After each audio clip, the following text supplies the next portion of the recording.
ማርኮኛልና ክብርሽ ላንቺ ልገዛ ላመስግንሽ ማርኮኛልና ክብርሽ ላንቺ ልገዛ ላመስግንሽ ማርኮኛልና ክብርሽ ላንቺ ልገዛ ላመስግንሽ ማርኮኛልና ክብርሽ ላንቺ ልገዛ ላመስግንሽ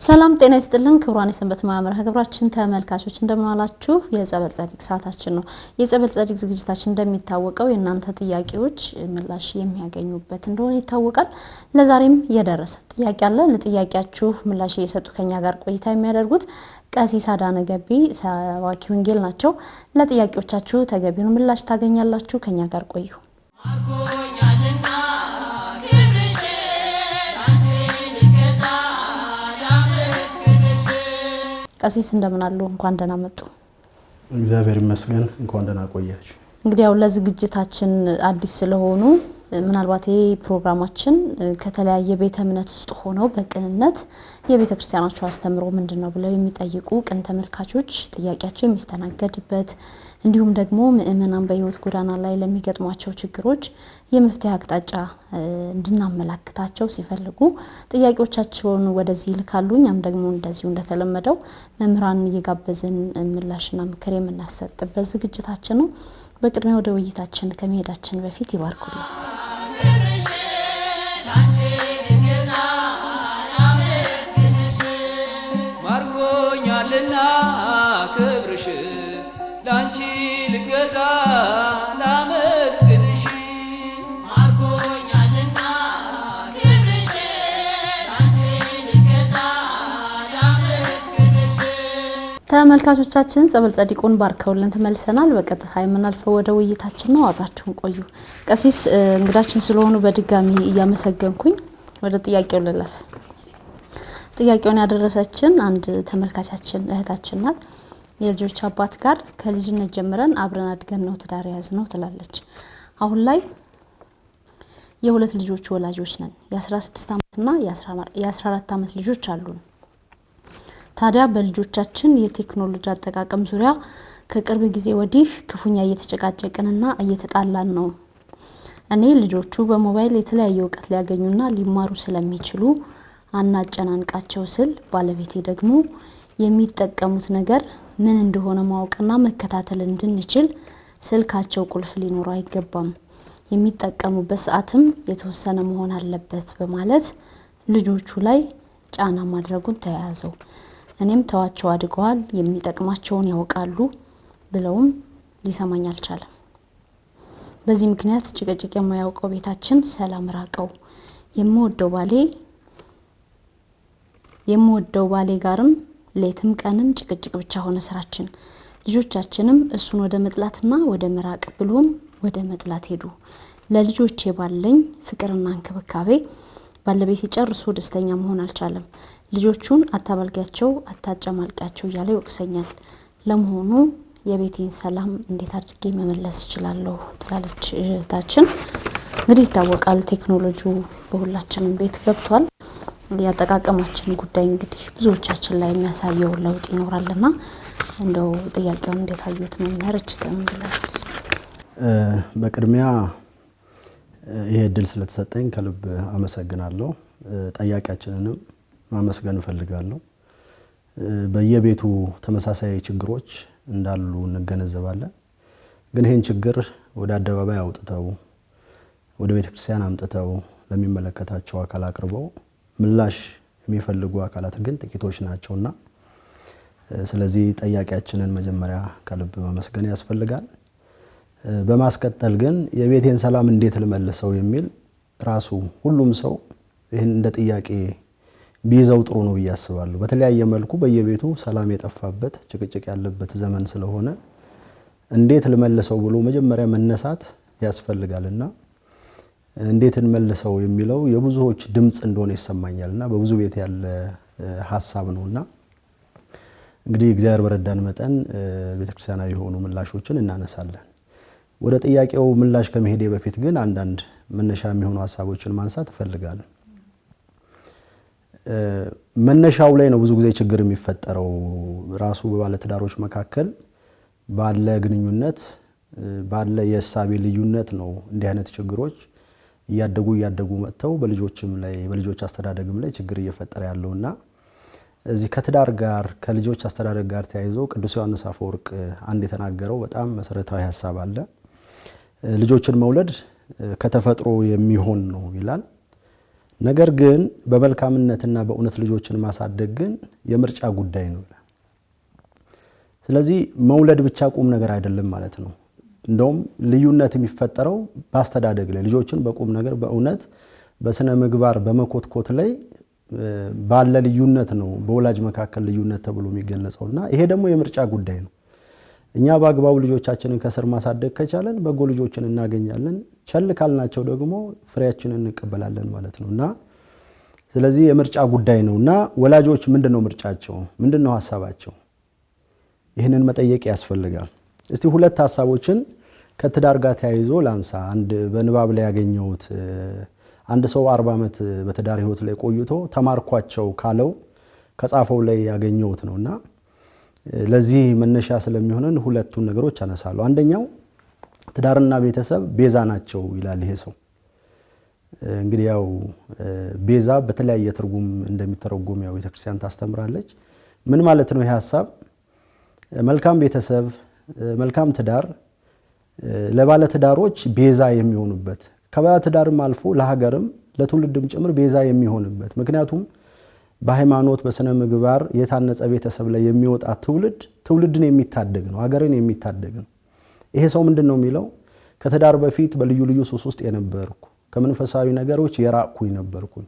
በትዳሬ ምክንያት ግን ሱሴን ትቼ ወደ መንፈሳዊ ህይወት መጥቼ ወደ እግዚአብሔር ተጠግቼ አዲስ ህይወት አዲስ ኑሮ ነው የጀመርኩት፣ እንደ አዲስ ነው የተፈጠርኩት ይላልና ትዳሬ ቤዛው ሆኖኛል፣ ከዚህ ዓለም ከመከራ ማምለጫው ሆኖኛል ነው የሚለውና ብዙዎች አሉ በየቤቱ በትዳራቸው ምክንያት እግዚአብሔርን ያገኙ፣ በትዳራቸው ምክንያት ለንስሐ ለቅዱስ ሥጋ ለክቡር ደሙ የበቁ፣ በትዳራቸው ምክንያት ብዙ አዲስ ነገሮችን በህይወታቸው ያስተናገዱ በጣም እድለኛ የሆኑ ባለትዳሮች አሉና ትዳር እንዲህ አይነት ቤዛ የመሆንም ተግባር ኃላፊነት ያለበት ነውና አሁን ምድራችን እንኳን የምትጨነቀው ብዙ ፈተና ውስጥ የገባችው ትክክል ባልሆኑ ትዳሮች በሚመጡ ልጆች ምክንያት ነው። ምንጩ እዛ ጋር ነው ያለውና ስለዚህ ቤዛ ናቸው ይላልና መልካም ቤተሰብም እንደዚህ ነው። ለልጆች መልካም ወላጆች ለልጆቻቸው ቤዛ ናቸው። በስነ ምግባር ኮትኩተው ያሳደጓቸው ልጆች ነገ ከነገ ወዲያ ለነሱ መልካም ናቸው፣ ለቤተ ክርስቲያንም ለሀገርም ጭምር መልካም ናቸውና ወላጆች ለልጆቻቸው ቤዛ መሆናቸው ማሰብ መቻል አለባቸው። እና ይሄን ሐሳብ ያነሳል ይሄ ሰው። አንድ ይሄንን መሰረታዊ ሐሳብ ብንይዝ፣ ሁለተኛ ትዳራችን ከልጆቻችን በላይ ደግሞ እንዲቆይ መገንባት ያስፈልጋል። ብዙ ጊዜ ከልጆች ከመወለዳቸው በፊት ያለው የትዳር ህይወትና ከዛ በኋላ ያለው ህይወትን ስንመረምረው ልዩነት አለ። የብዙዎች ትዳር የሚናጋው የመጀመሪያ የቀደመ ፍቅር የሚበጠበጠው ልጆች ከተወለዱ በኋላ ይሆናል። እንደውም ልጆች ያጠናክራሉ፣ ልጆች ፍቅር ያዳብራሉ ተብሎ ሲታሰብ አንዳንድ ቤት ፍቅርን የሚያቀዘቅዙ ይሆናሉ። ይሄ ሰው ምን ይላል? ትዳራችን ልጆቻችንን ሰጠን ይላል። ልጆቻችን ግን ትዳራችንን ሊነጥቁን ፈለጉ ይላል። ልክ ነው። የትዳር ውጤቶች ናቸው ልጆች። ከልጆች በፊት ደግሞ ባለትዳሮቹ አሉ። መጀመሪያ ላይ በጣም መተሳሰብ ያለበት ፍቅር ያለበት ትዳር ከዛ በኋላ ምን ይሆናል? ቀስ በቀስ ባል ፍቅሩን ከሚስቱ ላይ ወደ ልጆች ይወስዳል፣ ሚስትም እንደዚሁ ትኩረት በሙሉ ወደ ልጆች ይሆናል። ሁለቱ ባለትዳሮች ይረሳሳሉ። በፊት በቀላል ነገር የሚግባቡ የነበሩት አሁን አይግባቡም። በፊት ብዙ ጊዜ የነበራቸው ባለትዳሮች አሁን ጊዜ የላቸው። የሚተያዩበት፣ የሚያወሩበት፣ የሚጫወቱበት የተለየ ጊዜ እንኳን የሚባል አይኖራቸውም። ስለዚህ ልጆች በመሃል ይገባሉ። ከዛ በኋላ ደግሞ ምን ይፈጠራል? የልጆች ፍላጎት፣ የልጆች ስሜት፣ የልጆች ማንነት ደግሞ ለቤተሰቡ አጀንዳ ሆኖ ይመጣል። የተለያየ ሐሳብ ይመጣል። ባል ሌላ ነገር ያስባል፣ ሚስት ሌላ ነገር ስታስብ በሁለቱ መካከል አለመግባባት ይሆንና ትዳሩ እስከ ፍቺ ድረስ ይደርሳል። እና ስለዚህ መገንባት ያለበት ከልጆች እስኪያልፍ ልጆች እስከ ተወሰነ እድሜ ከወላጆች ጋር ከቆዩ በኋላ ደግሞ በትምህርት በትዳር በተለያየ ምክንያት ደግሞ ይወጣሉ። ሲወጡ ተመልሰው የሚገናኙት እነዚህ ቤተሰቦች ናቸው። የሚሻገር ትዳር ካልገነባን ነገ ከነገ ወዲያ የሚኖረውን ህይወታችንም ጭምር ያበላሻልና እንደዛ ሆኖ ነው መገንባት ያለበት የሚል አስተሳሰብ ነው። እነዚህን መሰረታዊ ነገሮች እናስብ። ስለዚህ ጥያቄውን እናንሳና የቤታችን ሰላም እንዴት እንመልሰው? እንግዲህ ለእህታችን ብቻ ሳይሆን ሁሉም ይሄንን መርሃገሩ የሚከታተል በሙሉ ጥያቄ ያንሳ፣ እንዴት እንመልሰው የሚለውን ነገር ሁሉም ሰው እንዲነጋገርበት እንዲጠይቅ እፈልጋለሁ። ስለዚህ ይሄንን ጥያቄ ለመመለስ መጀመሪያ ችግሩን ማወቅ ያስፈልጋል። ችግሩ ምንድነው? የችግሩ ምንጭ ምንድነው? ብዙ ጊዜ ችግርና ችግሩን ለመፍታት የምንሄድበት መንገድ የተለያዩ ነው የሚሆኑት። ስለዚህ ከምንጭ ችግሩን አገኘነው ማለት የመፍትሄውን 50% አግኝተናል እንደሚባለው መፍትሄው ላይ ለመድረስ በጣም ቀላል ነው ሚናን። አሁን የዚህ ጥያቄ መፍትሄው ችግሩ ምንድነው ከምንጩ ብለን ካልን በልጅ አስተዳደግ ላይ ያለ የሐሳቤ ልዩነት ነው። ልጆች እንዴት ማደግ አለባቸው በሚል ጉዳይ ላይ ያለ የሐሳብ ልዩነት ነው። ይሄ ከምን ይመነጫል? እቺ መሰረታዊ ጉዳይ ናት። በብዙ ቤተሰብ የጋራ የሚባል መርህ የለም በትዳር ውስጥ። ሁሉም እስቲ ቤቱን ይፈትሽ፣ እስቲ የጋራ መርሃችን ምንድነው ብለው እስቲ ቁጭ ብለው ይነጋገሩ። መርህ አልባ ነው ያብዛኛው ሰው ትዳር። ስለዚህ መርህ አልባ ስለሆነ የሆነ ችግር በተፈጠረ ቁጥር ችግሩ በጣም ገኖ ብዙ ነገር ውስጥ ይከታቸዋል። መርህ ግን ካለ መርሁ ሲጣስ መነጋገር ይቻላል ማለት ነው። በልጅ አስተዳደግ ላይ የቤተሰቡ መርህ ምንድነው? በገንዘብ አጠቃቀም ላይ የቤተሰቡ መርህ ምንድነው? በመንፈሳዊ ሕይወት ላይ መርሁ ምንድነው? አሁን ብዙ አይተሽ ከሆነ አንድ ሚስት ወይ ንቁረብ ትላለች፣ ባል መቁረብ አንፈልግም ይላል፣ ቤተክርስቲያን ንሳም ይላሉ፣ ቤተክርስቲያን መሄድ የለብንም ይላሉ፣ እንጹም አንጹም ትግላን። ከመነሻው በመንፈሳዊ ጉዳይ ላይ መርህ የለውም ይሄ ቤተሰብ ማለት። በልጅ አስተዳደግ ደግሞ የባሰ ነው። በጣም ብዙ ትዳሮች የሚፈተኑት ከሚፈተኑባቸው መሰረታዊ ጉዳዮች መካከል የልጅ አስተዳደግ ነው። ስለዚህ መርህስ ምንድነው? መርሃችን እንዴት ይደጉ ልጆቻችን? ምን እናድርጋቸው? ምን እንከልክላቸው? ምን እንስጣቸው? የቱ ነው ለልጆቻችን የሚፈቀደው? የቱ ነው የማይፈቀደው? ስለዚህ መርህ በሌለበት ቤተሰብ የሚያድግ ልጅ የራሱን ደንብና ሕግ አውጥቶ ይሄዳል። ከዛ በኋላ ልጅሽን ስትከታዩ እርስ በርስ ትጋጫለሽ ማለት ነውና ስለዚህ መርህ ያስፈልጋል። በሳይንሱ ዓለም አንድ ሁላችንም የምናውቀው ነገር አለ። ይሄ ሁኔታዊ ግምገማ ተቋማት ይገመገማሉ። ሶት አናሊሲስ ይሉታል። ጥንካሬው፣ ድካም፣ እድሎችና ስጋቶች ምንድነው ተብሎ እንደ ተቋም ይገመገማል። ትዳር ደግሞ ያውም ጠንካራ እግዚአብሔራዊ ተቋም ነው። መገምገም መቻል አለበት። እስቲ ሁሉም ሰው ትዳሩን ይገምግም። የኛ ትዳር ጠንካራ ጎን ምንድነው? የኛ ትዳር ደካማ ጎን ምንድነው? ምን እድሎች አሉ? ምን ስጋቶች አሉ በትዳራችን ብሎ ቆም ብሎ ማሰብ አለበት። እንደው በፊት አላደረግነውም እንኳን ከሆነ ምናልባት ይሄንን ስርጭት የምትከታተሉ ሁላችን እስቲ ቆም ብለን እንገምግመው። ከዚህ በኋላ ነው መርህ የሚቀመጥለት ማለት ነው። እኛ ቤት ላይ ያለው ጠንካራ ነገር ምንድነው? እኛ ቤት ላይ ያለው ደካማ ነገር ምንድነው ብለን ግምገማ አድርገን መርህ ማስቀመጥ ያስፈልጋል። ስለዚህ መርህ ካለ በየፊርማታው መጋጫት የለም ማለት ነው። መርህ የሌለበት ቤተሰብ በየምዕራፉ በየእያንዳንዱ እንቅስቃሴ ግጭት አለበት ማለት ነውና አሁን የሚባለው ችግር መነሻው ከዛ የሚመጣ ነው ማለት ነው። በቤተሰብ አመራር ወይም ደግሞ በልጆች አስተዳደግ ጉዳይ ላይ አራት አይነት ወላጆች አሉ። አራት አይነት ወይም ዓለም የተቀበለው የልጅ አስተዳደግ መርህ አለ። የመጀመሪያው አምባገነናዊ የሆነ የልጆች አስተዳደግ ነው። በጣም ኮስተር ያለ ሁሉን ነገር የሚከለክል ሁሉን ነገር ማዕቀብ የሚጥል ቤተሰባዊ አስተዳደግ አለ። ይሄ በጣም የቆየው ነው። ብዙዎቻችን ያደግንበት ነው። ወላጆቻችን ከመሳሳት ከመጠንቀቅ የተነሳ ሁሉንም ነገር ለልጆች የሚከለክሉበት አሰራር ነው። የዚህ ደግሞ ተቃራኒ ሆኖ ደግሞ የመጣ ለዘመናዊ ነው የሚባለው በጣም የሚያሞላቅቅ ሁሉንም ነገር የሚፈቅድ ደግሞ አለ። ይሄ ሁለተኛው ነው።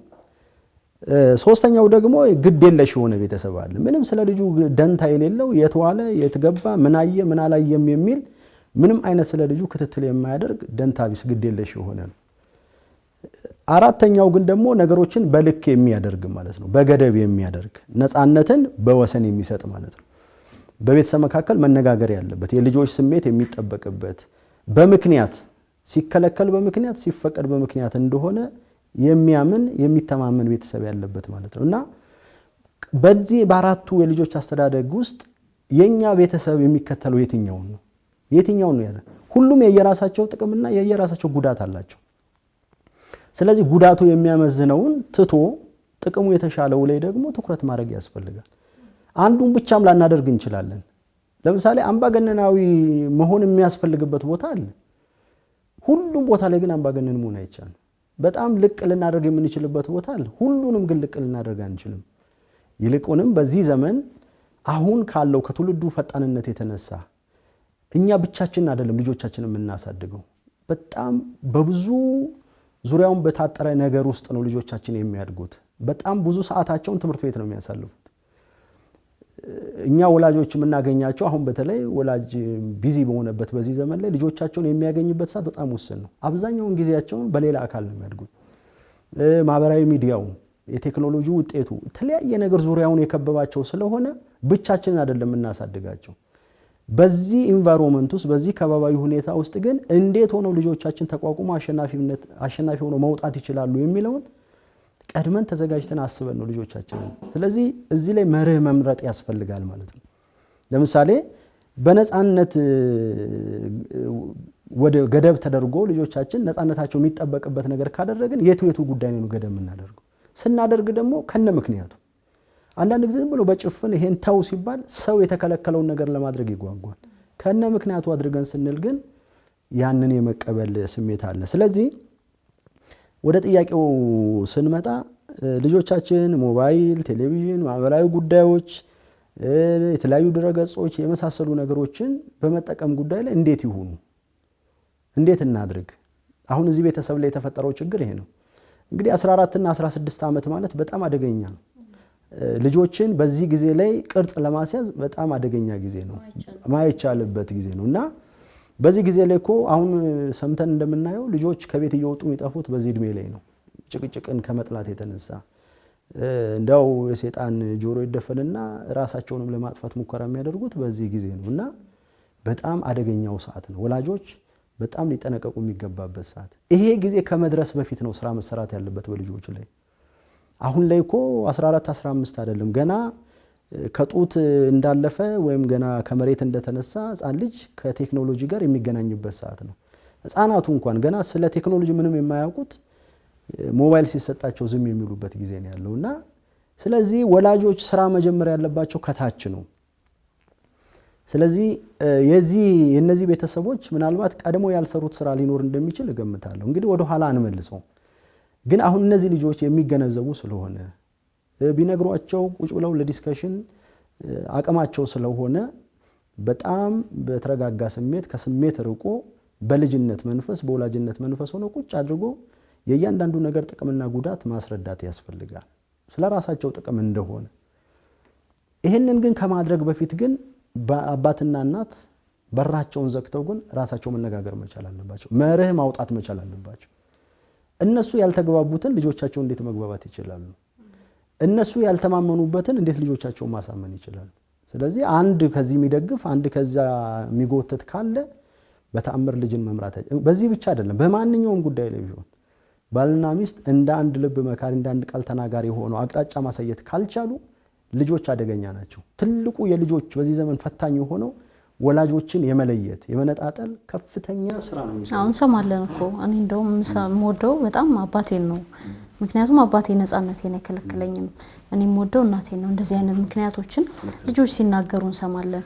ያንን ነገር በጥልቀት ስንመረምረው ግን ነፃነት ስለሚሰጧቸው የፈለጉት ነገር ስለሚደረግላቸው ይደረግልኝ ያሉት ነገር ሁሉ ስለሚፈጸምላቸው ልጆች ከጥቅም አንፃር ያንን ጥቅማቸውን ፍላጎታቸውን የሚያሟላውን ሰው ለይቶ የመውደድ አባትንም ከሆነ አባቴ ማለት እናትም ከሆነች ያንን ነገር በተደጋጋሚ ያስለም እንደዚህ አይነት ነገሮች በቤተሰብ ውስጥ እንግዲህ ሁላችንም ቤት ውስጥ አለና መጨረሻ ላይ እንግዲህ መፍትሄው ላይ ሲመጡ ምናልባት እነዚህ ነገሮች ባለ ትዳሮች በራሱ እናትና አባት እንዴት ሊያስተካክሉት ይችላሉ የሚለውን እናነሳዋለን። ግን ችግሩን እንዴት ነው እነሱስ እንደው መስመር ሊያስይዙት የሚገባው የሚለውንም በዚሁ አንድ ላይ ያያዘው እንድናገሩ። ልክ ነው። ወደዚህ የመጣው ነው ያለውት መጀመሪያ ሁለቱ አካላት ቁጭ ብለው የቤታችንን ሰላም እንዴት ልንመልሰው እንችላለን ብለው እርስ በርስ መጠየቅ መቻል አለባቸው። ሁለተኛ ስቴፕ ቅድም እንዳልኩት የችግሩ ምንጭ ምንድነው? ምንድነው ያጋጨን? መጀመሪያ ችግሩን ቀጥታ መጀመሪያ ካገኙት በልጆች አስተዳደግ ላይ እንዴት መሆን አለበት በሚለው ጉዳይ ላይ የተፈጠረ ሐሳብ ማን ነው ትክክል የሆነው? በአባት ሐሳብ ቢኬድ ምን ይመጣል? በእናት ሐሳብ ቢኬድ ምንድነው የሚፈጠረው? መገምገም አለባቸው። ቅድም እኮ ያልኩሽ ነው የሁኔታዊ ግምገማ የምነው ጠንካራ ጎኑ እንደው ደካማ ጎኑ እንደምንለው ምን ነበር አንቺ ባነሳሽው ሐሳብ ቢኬድ ልጆቹ ላይ ምን ይደርሳል? ለምሳሌ ነፃነት ይሰጣቸዋል። ነፃነት ብንሰጣቸው የት ድረስ ነው ነፃነት ብንሰጣቸው? አንዳንድ ወላጆች ምን ያደርጋሉ? ልጆቻቸው ውጪ እንዳይወጡ ይከላከላሉ። ውጪ ሲወጡ ከሌላ ሰው ጋር አመል ይገጥማሉ እንዲያረጋሉ ብለው ይከለክሏቸውና ግን ምን ይፈቅዱላቸዋል? ሞባይል ይፈቅዱላቸዋል። ቤት ውስጥ ዋይፋይ ያስገቡላቸዋል። ቤት ውስጥ ከትንሿ መንደር አውጥተሽ ልጆችሽን ዓለም አቀፍ መንደር ውስጥ ከተትሻቸው ማለት ነው። በሞባይሉ ቀጥታ ከዓለም ጋር ይገናኛሉ። ማየት የማይገባቸውን ያያሉ፣ መስማት የማይገባቸውን ይሰማሉ። ስለዚህ ልጆችን ከውጪ ከዚህ ከሚታየው ከውጪ ከለከልናቸው እንጂ ከሌላው ነገር አላዳንናቸውም። አይሽ በስጋ እየጠበቅናቸው በነፍስ ግን እየገደልናቸው ነው። ልጆቹ ከኛ ቁጥጥር ውጪ እንዲወጡ ነው ያደረግናቸውና አንዳንድ ጊዜ ማወቅ ያስፈልጋል። ስንከለክላቸው ለምንድን ነው የከለከልናቸው? ለምሳሌ ሁሉን ነገር ብንፈቅድላቸው ይጠቅማቸዋል? አይጠቅም። ቅዱስ ጳውሎስ እንዳለው ሁሉ ተፈቅዶልኛል፣ ሁሉ ግን አይጠቅመኝም። ትክክል ነው። እግዚአብሔር የከለከለን ነገር የለም። ግን የተከለከልነው ነገር ውስጥ ስንገባ ደግሞ ሞት አለበት፣ መጥፊያ አለው። ብዙዎች በስሜታቸውና በራሳቸው ፍላጎት ሄደው ወጣቶች እንኳን ተሰብረው የሚቀሩት ነው ወላጅ የሚላቸውን ስለማይሰሙ ወላጅ ባሳያቸው አቅጣጫ ስለማይሄዱ ዛሬ ላይ መስላቸውም ነገ ግን ከተሰበሩ በኋላ ያዩታል። እኛ ግን ይሄን አደ በልጆቻችን ታገኘዋለህ ነገ ከነጎዳ ትደርስበታለህ ብለን አንተውም። ምክንያቱም ሲሰበሩ የኛ ድካም ነው፣ ችግር ውስጥ ሲገቡ የኛው ነው ቁስሉ ህመሙ ማለት ነው። እና ምንሻል ወላጅ መሆናችን ምንድነው? ዛሬ ላይ የከፈልነውን ዋጋ ከፍለን ልጆቻችንን ከሚሄዱበት ክፉ መስመር ማውጣት መቻል አለብን። እኔን ባልና ሚስት መክፈል ያለባቸውን ዋጋ የራሳቸውን ጸባይ ባህሪያቸውን ትተው ለምን አይደባደቡ? ለምን አይጣሉ? በራቸውን ዘግተው በልጅ አስተዳደግ ጉዳይ ላይ መርህ ያስቀምጡ። መጀመሪያ ይስማሙ። ከዛ አንድ ሐሳብ ይዘው ይውጡ ልጆቻቸው ጋር። ከዛ በኋላ ይሄን ገዢ ሐሳብ ካመጡላቸው ልጆቻቸውን በዚህ የማሳመን ጥረት አድርገው ወደሚፈለገው ቅርጽ እንዲመጡ ያስፈልጋል እንጂ አሁን በደፈናው ይጠቀሙም ትክክል አይደለም፣ አይጠቀሙም ትክክል አይደለም። ከዚሁ ጋር ተይዞ መምህር ምናልባት አንዳንዴ እኔ ያደግኩትን አስተዳደግ ልጆቼ እንዲያድጉ አልፈልግም የሚሉ ወላጆች አሉ። ምናልባት በቤተሰብ በወላጆች በኩል ልክ አሁን እንዳሉት ወደ መጥፎ ነገር እንድንሄድባቸው ካለ መፈለጋቸው የተነሳ አብዝተው የሚቆጣጠሩ ሁሉን ነገር የሚከለክሉ ወላጆች ያሳደጓቸው አንዳንድ ወላጆች ለልጆቻቸው አይ እኔ ባደግኩት መንገድ ልጆቼ ነፃነታቸውን አጥተው በየቤታችን ያለ ችግር ስለሆነ ነው ቀሲስም ማነሳው ልጆቼ እንደኔ እንዲያድጉብኝ አልፈልግም፣ አይከልከሉብኝ፣ እንደፈለጉ ይሁኑ፣ ይሄ ይገዛልን፣ ይሄም ይጠቅመናል፣ ይሄም ሁሉንም ነገር እሺ ብሎ የመቀበል ነገር በወላጆች በኩል ይታያል። እና ወላጆች እኔ ያለፍኩበትን መንገድ ልጆቼ እንዳያልፉበት ብለው የሚፈቅዱበትንስ መንገድ እንደው እንዴት ነው በዛው አርሞ መሄድ የሚችሉት? ከበጎ አንግል ካየነው ልጆቼ እኔ ባለፍኩበት መንገድ ልጆቼ አይለፉ የሚለውን በበጎ ልንወስደው እንችላለን። ለምሳሌ አንዳንድ ጊዜ በፊት ወላጆቻችን ከግንዛቤ እጥረትም ከኢኮኖሚ እጥረትም ከተለያየ ምክንያቶች ያላሟሉልን ነገር ይኖራል። ስለዚህ አሁን ያለው ትውልድ ኢቭን ጋብቻው ሲመሰረት እንደ ድሮ አይደለም። ድሮ እኮ ገና በልጅነታቸው ኢኮኖሚካሊ ማቹርድ ሳይሆኑ በእድሜያቸውም ኢቭን ሳይጠነክሩ ወላጆች ብቻ ስለፈቀዱ ያጋቧቸዋል። አሁን ግን ዘመንን መዋጀት ካስፈለገ ቅድመ ዝግጅት ያለበት ጋብቻ መመስረት አለበት። ሲጀመር አራቱ ለጋብቻ አስፈላጊ የሆኑት ይሄ በፊዚካል ማቹሬሽን፣ በአካል መብሰል፣ በአይምሮ መብሰል፣ በኢኮኖሚ መዳበር፣ በመንፈሳዊም ጭምር በእነዚህ በአራቱ ነገሮች ሰው በስሎ ወደ ትዳር ሲገባ ጥሩ ነው። ለምን? ለልጆች ምቹ ሁኔታ ይፈጠራል። እኔ ባደኩበት አልደግ ማለት ይሄ ነው። ምንድነው ወላጆቼ ስለ ትዳር ሳይገባቸው ገብተው ትዳርን በኑሮ ፕራክቲስ ያደረጉ ሊሆኑ ይችላል።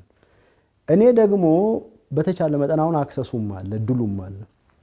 ስለዚህ ስለ ጋብቻ ቅድመ ሁኔታዎች አጥንቼ ምን ነገሮች እንደሚያስፈልጉ ቅድመ ዝግጅት አርጌ ስገባ ልጆቼ በአግባቡ ትምህርት ቤት እንዲማሩ፣ በአግባቡ ምግብ 3 ጊዜ እንዲበሉ፣ የድሮ ልጅ እንደዛ በልቶ ላይ ያድግ ይችል ይሆናል። ያማረውን ልብስ ላይ ለብስ ይችላል። የፈለገው መዝናኛ ቦታ ላይ ሄድ ይችላል። ኢቭን ደብተሩ፣ እስክሪፕቶ፣ መማሪያው ሙሉ ነገር እንኳን ላይ ሟለት ይችላል። እና እነዚህን ከማድረግ አንፃር በጎ ነው፣ ችግር የለው። ግን ደግሞ ነፃነት ማጣት የለበትም ተብሎ ግን ሁሉ ይፈቀድለት ካልን ግን ይሄ ዘመንን አለመዋጀት ነው፣ ነፃነት አይደለም። አሁን በነፃነት ውስጥ ያለው ሞት ነው አሁን አስቸጋሪ ሆነው። በነፃነት ውስጥ ያለው ባርነት ነው ከባድ እየሆነ ያለው። ይሄንን ወላጅ ማወቅ ያለበት። ዓለሙ ደግሞ ተራቆ በነፃነት ውስጥ የሰጠን ባርነት ያመጣብን ባርነት በጣም ከባድ ነው ያለውና የወለድናቸውን ልጆች በገዛ እጃችን መግደል እንዳይሆንብን ዛሬ አስደስተናቸው ነገ ግን ምናለቅስበት እንዳይሆን መጠንቀቅ ያስፈልጋል። ስለዚህ ወላጅስ ራሱ በምን ልክ ነው አሁን ዓለምን የሚረዳው? በምን ልክ ነው ራሱ አሁን ያለውን የትውልድ ክፍተት የሚረዳው? ልዩነት አለ እኮ በራሱ ወላጅ ራሱ ይሄንን የሚረዳል። አሁን ትምህርት ቤት አካባቢ ጆሮሽን ጣል አድርገሽ ብትሰሚ የተማሪዎቹ ፍጥነት፣ ትምህርት ቤት ውስጥ የሚወራው ነገር አስደንጋጭ ነው። ስለዚህ አይ ትምህርት ቤት ነው አጥር ውስጥ ነው ውለው የሚመጡት ብሎ ወላጅ ዝም ብሎ በየዋህነት የሚቀበል ከሆነ ልጆቹን እየተነጠቀ ነው ያለው። ጆሮውን ተክሎ አይኑን ተክሎ ወላጅ ልጆቹን በስስት መጠበቅ መቻል አለበት።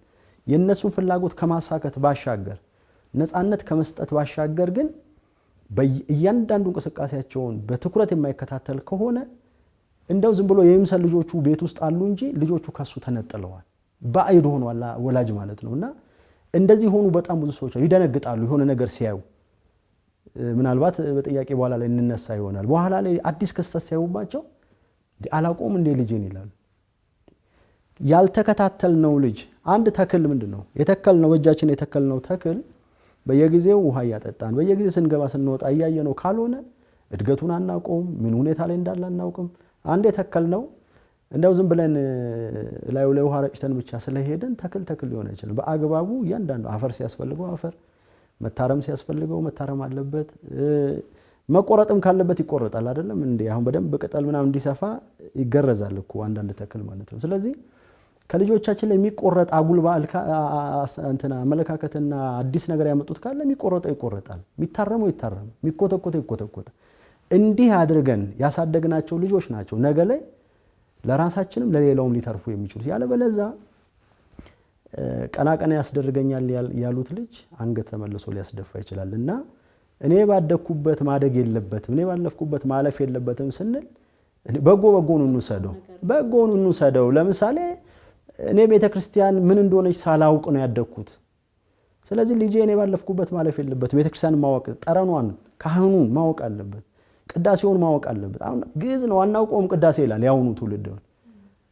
ድሮ ለማለት ምክንያት አለ፣ አሁን ግን ምክንያት አለ የለም። የግድ አብነት ትምህርት ቤት መግባት አያስፈልግም። ከእንትን ማህበራዊ ሚዲያዎች ላይ ግዕዝን ቤት ቁጭ ብሎ መማር ይቻላል፣ ቅዳሴውን መማር ይቻላል፣ ስለ መጽሐፍ ቅዱስ ብዙ መማር ይቻላል። ሁሉ ነገር ዛሬ አደባባይ ወጣበት ነውና ልጄ ማደግ የለበትም ሲባል እኔ እንዳላወቅኩት ሳያውቅ፣ እኔ እንዳልተረዳው ሳይረዳ፣ እኔ ተጨቁኔ እንደኖርኩት አሁን አንዳንዴ አላስፈላጊ ጭቆና ዝም ብለሽ በማታውቂው ምክንያት ድሮ መገረፍ ይኖራል፣ መከልከል ይኖራል፣ ከብዙ ነገር ልጅ በአጠቃላይ ወደ ጓዳ ይግባ ከወላጆች ጋር እንኳን ቅርበት እንዲኖረው አይፈለግም የድሮ ጊዜ ማለት ነው። አሁን እሱን እንለውጠው፣ ልጆቻችን እናቅርባቸው፣ ልጆቻችን እናወያቸው። በጣም የሚደንቅ ሐሳብ አላቸው። ስታመጫቸው፣ ስታናገር፣ ስታቀርቢያቸው የተደበቀ ፖቴንሻላቸው እንኳን ይወጣል፣ ጸጋቸውን ትለያለሽ። አሁን ድሮ ማን እድል ይሰጥሻል? ምን ተስጦ እንዳለው ሳይንሱ እኮ የሚለው ከልጅነታቸው ይታወቃል። በአንድ ወቅት አስታውሳለሁ በቴሌቪዥን ማሰራጫዎች ሁሉ ታይቷልና አንድ ልጅ ከተመረቀ በኋላ ዲግሪውን ለአባትየው ወስዶ ሰጠው። ከዛ ምንድነው ያለው? አባቴ ያንተን ዲግሪ ይሄው እንካ፣ ላንተ ስል ነው ይሄን ዲግሪ የተማርኩት፣ በማልፈልገው ፊልድ በማልፈልገው ሁኔታ እኔ የምፈልገውን ከዚህ በኋላ ጀምራለሁ አለ ይባላልና ወላጅ አንዳንድ ጊዜ የራሱን ብቻ ኢንተረስት ልጆቹ ላይ መጫን የለበትም። ምንድነው የሚፈልገው? ምንድነው የሚያደርገው? ስለዚህ እንደኔ አይደግ ማለት ይሄ ነው እኔ እስከሚገባኝ ድረስ። መልካም። እንደው የእህታችንን ጥያቄ እንግዲህ ብዙዎቻችንን የሚነካ ጥያቄ ነውና እስኪ እንጠቅልለው። ምን ይደረግ? እንደው ይሄ ችግር በየቤቱ ያለበት ሰው መፍትሄው ምን ይሁን ብሎ እየጠበቀንም ስለሚሆን ምን ይደረግ?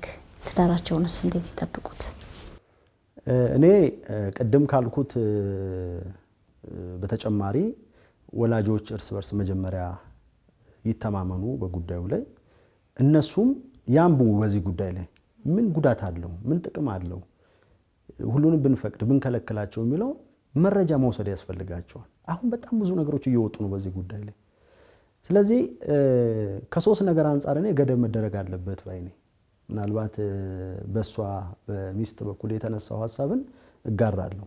ማን ነው በባል በኩል የተነሳው ይመስለኛልና ገደብ ያስፈልገዋል። ሁሉንም ነፃ አድርገን ልንተዋቸው አይገባም ከሚለው ሐሳብ ጋር ነው የምጋራውና ከምን አንፃር ካልሽ ከሶስት ነገር አንፃር አንደኛ ከጤና አንፃር በጣም ብዙ ጥናቶች እየወጡ ነው ያሉት። የልጆች አይምሮአቸው እየተጎዳ ነው ያለው። አሁን ገና በልጅነታቸው ከፍተኛ ትካዜ ውስጥ የድብርት ስሜት ውስጥ ይገባሉ። በተለይ የዚህ ተጠቃሚ የሆኑ ልጆች ማለት ነው። በቂ እንቅልፍ የላቸውም። ጤናቸው የተስተካከለ አይደለም። አይናቸው ይጎዳል። በብዙ ነገር የጤና ጉዳት ይደርስባቸዋል። ከዚህም የከፉ ነገሮች እኔ የጤና ባለሙያ ስላልሆንኩ እንደው ለማብራራት ተቸግሮኝ እንጂ በንባብ የሰማናቸው ያየናቸው በጣም ብዙ ተጓዳኝ የሆኑ የጤና ችግሮች አሉ። ረጅም ሰዓት ሰው እንዲያን ነገሮች በመጠቀሙ መርጦ ባለመጠቀሙ ምክንያት ማለት ነው። በተለይ ማታ ወደ መኝታ ሲሄዱ ከወላጆቻቸው ተደብቀው በጨለማ ውስጥ ሁሉ እጅግ በጣም ከዚህ በፊት በመንግስት ሚዲያዎች ሁሉ ተላልፏልና አይኖቻቸው ለከፍተኛ ጉዳት ይዳረጋሉና በጨለማ ውስጥ እንዳያዩ የሚልና እስከዚህ ድረስ ግብግብ ውስጥ የሚገቡበት ሁኔታ ሲኖር መቼም ገና አስራ ቤቶች ውስጥ ያሉ ናቸው። እነሱ ብዙ ነገር ይጠበቅባቸዋል። ነገ ከነገ ወዲያ ዩኒቨርሲቲ ገብተው አይናቸውን ለጥናት ይጠቀሙበታል። ጤናቸውን አይምሮአቸውን ለብዙ ነገር ይጠቀሙበታል። ከዚሁ ከጎዱት ረጅሙን ጉዟቸውን ባጭር ይቀጫሉ። ከዚህ አንፃር ከጤና አንፃር መገደም መቻል አለበት። ሁለተኛ ከስነ ምግባር አንፃር የብዙዎቹ የመበላሻ ምክንያት የሆነው ይሄው ማህበራዊ ሚዲያና የነዚህ ቴክኖሎጂ ውጤቶች ላይ ይመጣል።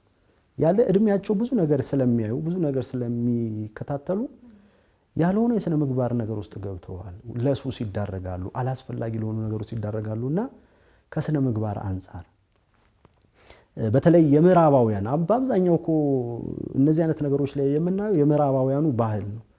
የምዕራባውያኑ ጥሩ የምንላቸው ነገሮች እንዳሉ ሁሉ በጣም ጥሩ ያልሆኑ ደግሞ ከኛ ባህል ጋር ከኛ ሃይማኖት ጋር የሚጻረሩ ደግሞ በርካታ ነገሮች አሉ። ስለዚህ ልጆቻችን ይሄንን ወርሰው ይዘው እንዳያድጉ ትክክል እንዳይመስላቸው ገደብ ያስፈልጋል። ሌላው ከጊዜ አንፃር ልጆች እኮ ጊዜ የተረፈ ጊዜ የላቸውም። ወይ ተማሪ ናቸው፣ ከትምህርት ቤት ውጪ ደግሞ የቤት ስራቸውን የሚሰሩበት ጊዜ ነው። ከዛ ውጪ የረፍት ጊዜያቸው ነው። እንዲህ ተርፏቸው እዚህ ነገር ውስጥ የሚሆኑበት ጊዜ እስኬት መጣ። በእርግጥ አሁን ላይ እንደ ምክንያት የሚያቀርቡት ነገር ትምህርቱ በሙሉ ከቴክኖሎጂ ጋር እንዲያያዝ ተደርጓል። እኔ አንዳንድ ጊዜ የትምህርት ስርዓቱ በራሱ ወዴት እየሄደ እንደሆነ አይገባኝም። ለምሳሌ ይሄ አርቲፊሻል ኢንተለጀንስ የሚባለው አይታችሁ ከሆነ በጣም አሁን ትውልዱን የሚያሰንፍበት ደረጃ ደርሷል።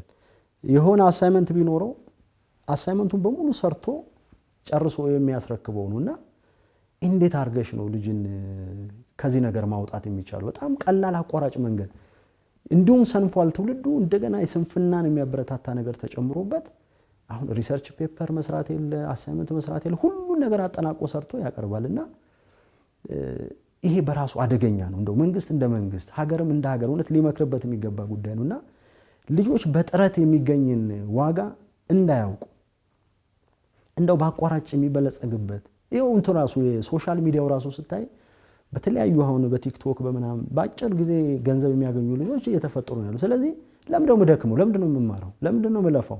በዚህ በአቋራጭ መምጣት አለብኝ የሚል ሜንታሊቲ ተፈጥሯል በብዙና ከነዚህ ሁሉ ነገር አንፃር ነገሮች መገደብ መቻል አለባቸው። ጊዜም ደግሞ የለም። አሁን ወደሚፈለገው ታርጌት ለማምጣት ጊዜ የላቸውም። ልጆቻችንን የፕሮግራም ሰው የጊዜ ሰው ከማድረግ አንፃር መጠንቀቅ ያስፈልጋል። ለምሳሌ ጥናቱን ሲያጠና ሞባይሉን እዚህ ጋር አስደግፉ፣ ሲተኛ አጠገቡ ላይ አድርጉ፣ ሲበላ አጠገቡ ላይ አድርጉ።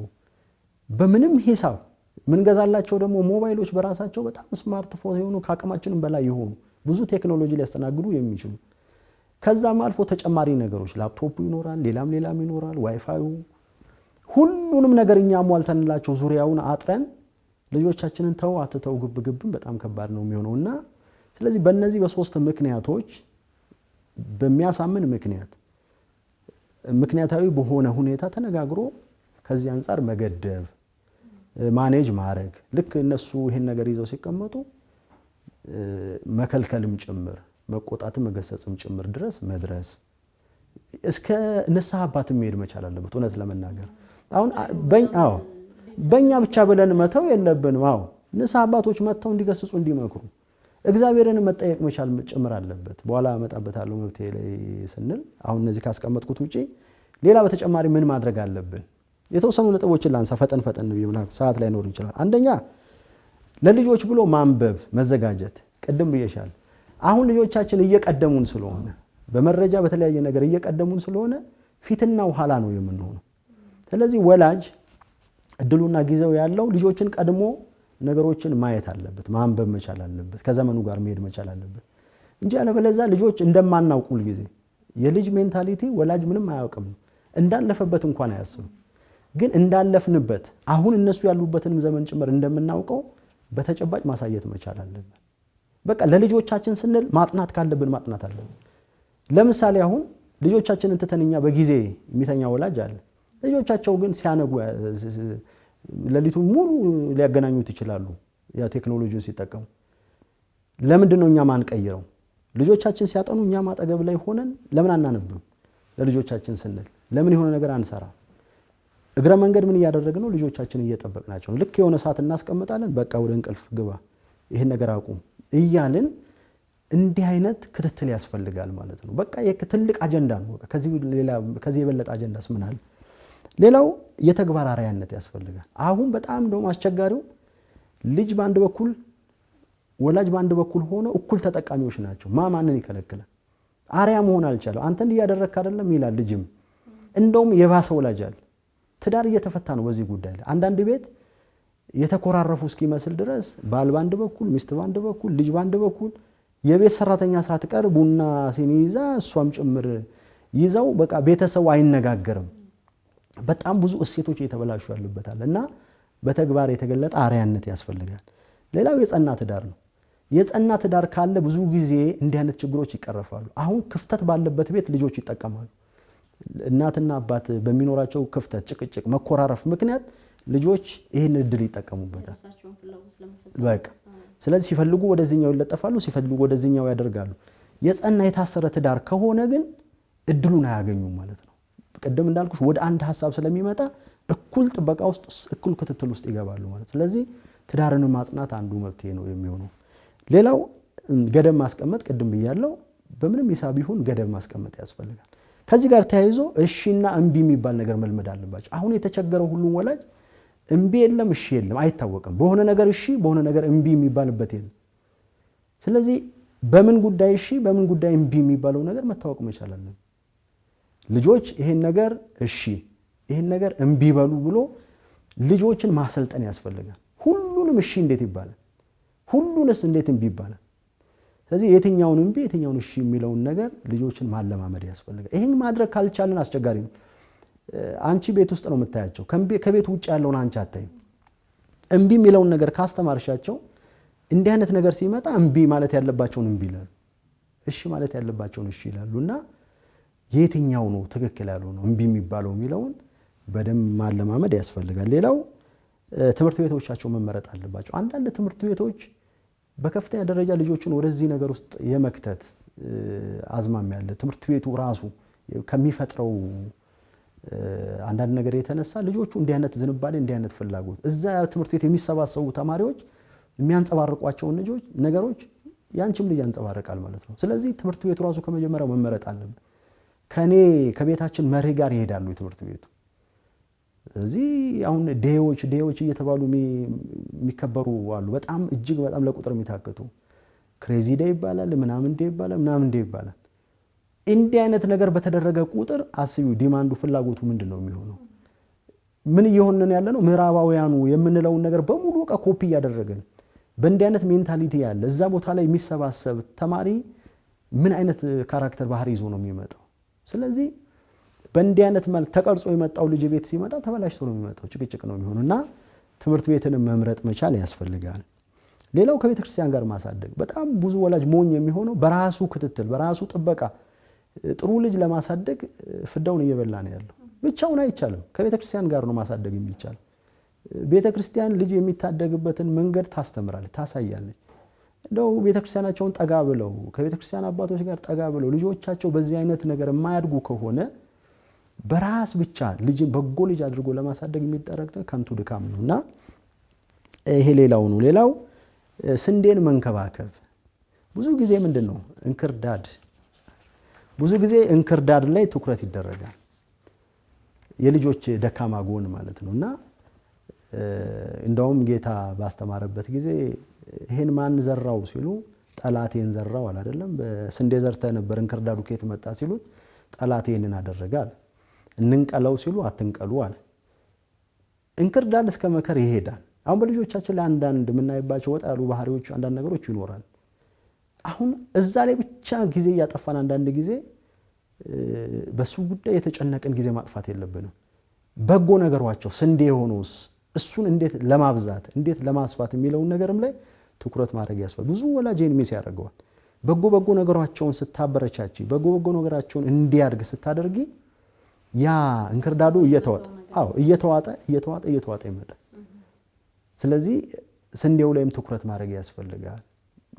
ያ ስንዴ የሚፋፋበትን ምክንያቱም እየተመቸው ሲመጣ እንክርዳድ ቦታ እየለቀቀ እየመነመነ እየተዋጠ ይመጣልና በታለንታቸው ለምሳሌ የሆነ ነገር ሲኖራቸው ያን ታለንት እንዲያሳድጉ ብታደርጊ ያኛውን ነገር ጊዜ ያጡ ይመጣሉ። ወደዚህኛው ወደ በጎ ነገር ላይ ትኩረት ነው። ለምሳሌ መንፈሳዊ ነገር በጎ ብትጨምሪበት ለምሳሌ ሰንበት ትምህርት ቤት ሄደው መዝሙር አጥንተውና ቢመጡ የሆነ ተምረው ሲመጡ በዚህ ትምህርት ቢዚ ይሆናሉ ይመጣሉ። እኔ ያለው ቤት ውስጥ አሁን መንፈሳዊ ትምህርት የሚማሩ ልጆች አሉ ህፃናትና መጽሐፍ ተሸልመው ፉክክር ውስጥ ገብተው ለማንበብ በጣም ሰፊ ጊዜ ሲፎካከሩ እኔ ያልጨረስኩ ሲሉ ያንን የቴክኖሎጂውን እየረሱት ይመጣል። መንፈሳዊ ነገር እየሳባቸው ይመጣል።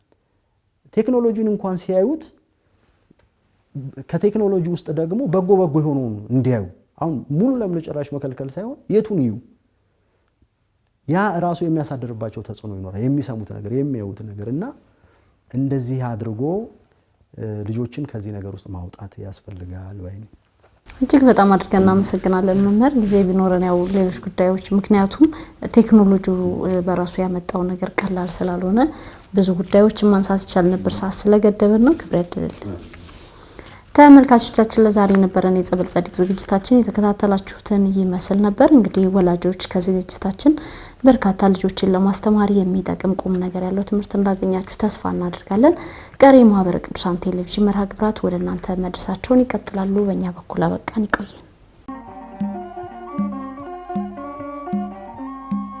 ማርኮኛልና ክብርሽ ላንቺ ልገዛ ላመስግንሽ ማርኮኛልና ክብርሽ ላንቺ ልገዛ ላመስግንሽ ማርኮኛልና ክብርሽ ላንቺ ልገዛ